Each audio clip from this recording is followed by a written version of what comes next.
Hi, welcome to Bookey. Today we will unlock the book plot and structure, techniques and exercises for crafting a plot that grips readers from start to finish. Many people harbor the urge to turn their personal stories into a novel. With this in mind, some start writing. But before they can finish even a couple of lines, they realize that they can't come up with good plot ideas, and have difficulty sorting out a storyline. At this point, they become frustrated, thinking that writing is so hard that only gifted people can handle it.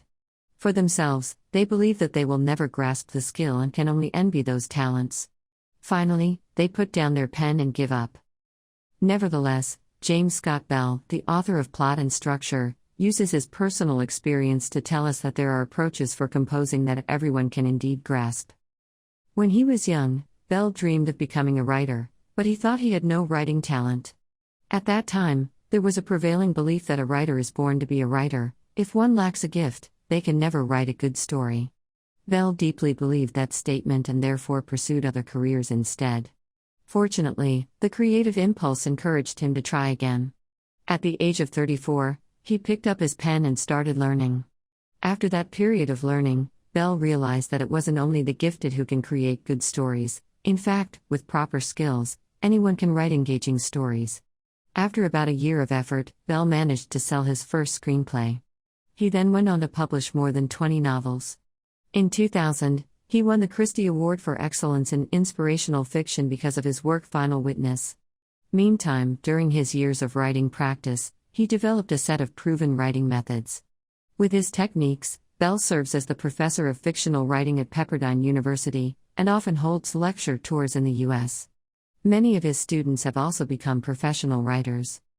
To address the challenges many people face during their writing careers, Bell published his book Plot and Structure.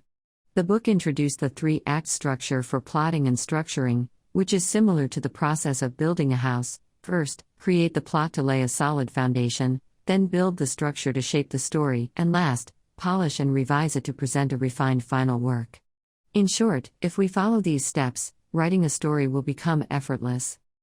In the following Bookey, we will also interpret the book in terms of the 3 steps we just mentioned.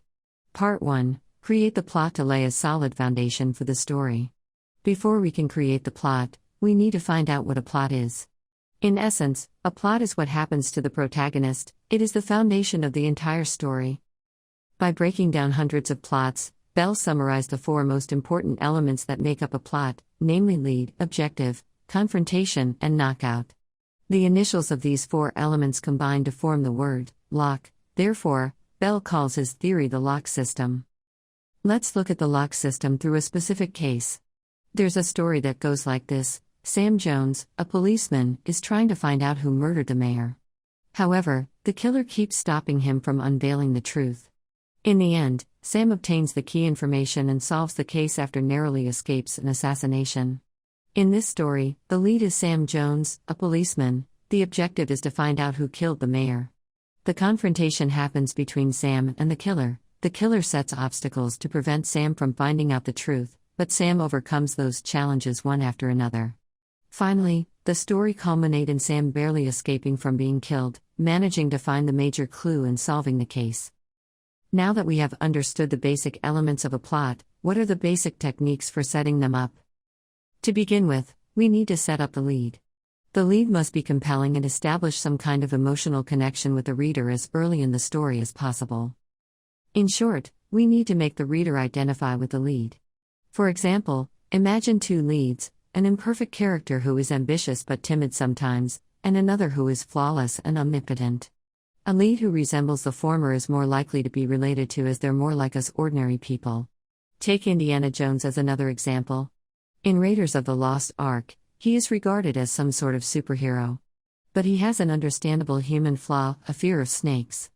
This imperfection humanizes Jones and makes him seem like a real person to the audience. In addition, when portraying a character, we should use the character arc to describe what happens to the inside of the character throughout the story. The character arc refers to the transformation that takes place within the character. We also emphasize the importance of role transformation in the Bookey of the Anatomy of Story. At the beginning point, the lead stands at one